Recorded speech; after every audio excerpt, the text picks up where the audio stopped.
एक बहुत पुरानी सूफी कहानी।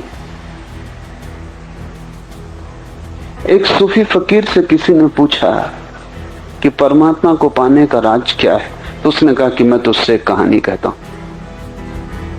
और उसने कहा कि एक लकड़हारा था और वो लकड़ियां काटता रोज जंगल से शहर लाता। वो रोज यही करता रहा पूरे जीवन। इतना भी न कमा पाता कि 2 जून रोटी मिल जाए।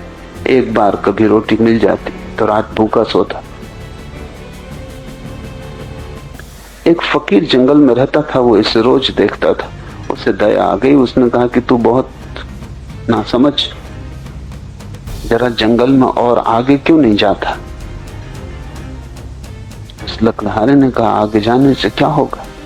फकीर ने कहा, तू जरा आगे जा, तू यहीं से लकड़ियां काट के लौट जाता। नाहक दरिद्र है जो जरा और आगे गया समृद्ध हो गया, क्योंकि और आगे तांबे की खदान है।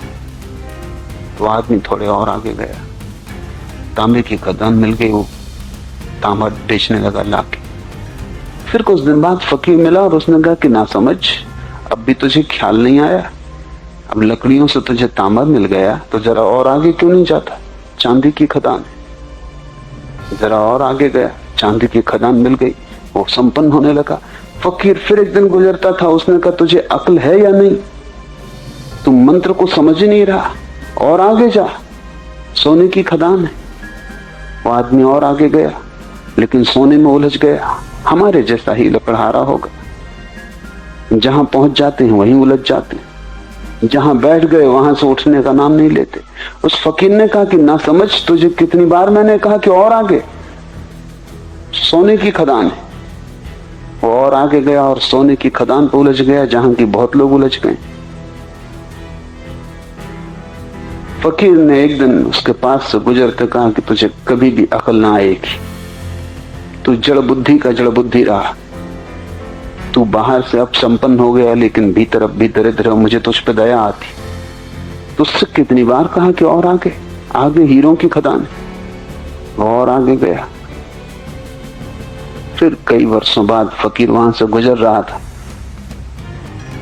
तब वो हीरो में उलझा था। उसने बड़े महल खड़े कर लिए थे, उसके पास बड़ा धन था, बाहर थे। फकीर ने कहा, तू एक दया का पात्र, दया का पात्र ही बनाया हुआ। तू भीतर गरीब का गरीब है। जैसा तू लकड़हारा था वैसा ही अब है, क्योंकि धोना, सोना, संपत्ति, हीरे जवाहरात सब बाहर है। तू और आगे क्यों नहीं जाता? उस आदमी ने कहा, क्यों मेरे पीछे पड़े हो? तुम मुझे चैन से क्यों नहीं रहने देते? तुम क्यों और आगे लगाए हुए? अब क्या और आगे मिल सकता है? हीरे मिल गए। उस फकीर ने कहा, और आगे मेरा आश्रम, और असली हीरे तुझे मैं दे सकता हूं। वे ध्यान के हीरे। अभी तक तू बाहर की खदानें खोजता रहा, और आगे भीतर की खदान शुरू होती। उसने तब तक तो सुना था, लेकिन अब उसने कहा कि जरा ज्यादा मेरी समझ के बाहर, मुझे तो यहीं रुक जाने दें। फकीर ने कहा, तेरी मर्जी, लेकिन ये खदान जो और आगे है सदा न रहेगी, क्योंकि मैं आज हूं, कल नहीं हो जाऊंगा। जो खदानें तूने अब तक पाई वो सदा रहेंगी, हम रहें या न रहें। हमसे पहले थी, हमसे बाद भी रहेंगी। ध्यान की खदान कभी कभी प्रकट होती, हजारों वर्षों में कभी कभी प्रकट होती। कभी कोई आदमी उस खदान को खोज लेता है और द्वार बन जाता है। उसी को नानक गुरु कहते हैं, उसी के द्वार को नानक गुरुद्वारा कहते हैं। जिस आदमी के जीवन में ध्यान की खदान आ जाती, वो द्वार बन जाता, लेकिन वो सदा नहीं रहता। और तुम ऐसे अंधे हो कि तुम उस द्वार के पास से भी निकल जाओगे, वो तुम्हें दिखाई ना पड़ेगा, क्योंकि तुम्हारी नजर तो दृश्य धन पर लगी है, अदृश्य धन की तो तुम्हें कोई खबर नहीं।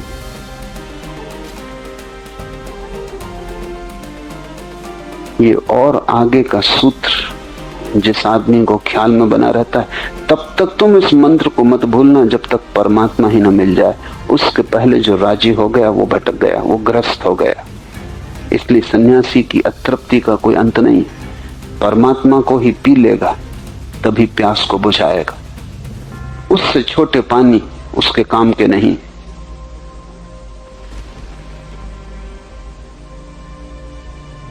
नानक इसलिए इस संसार को धर्मशाला कहते हैं। उनका सूत्र समझे, राति रूति तिथिवार पवन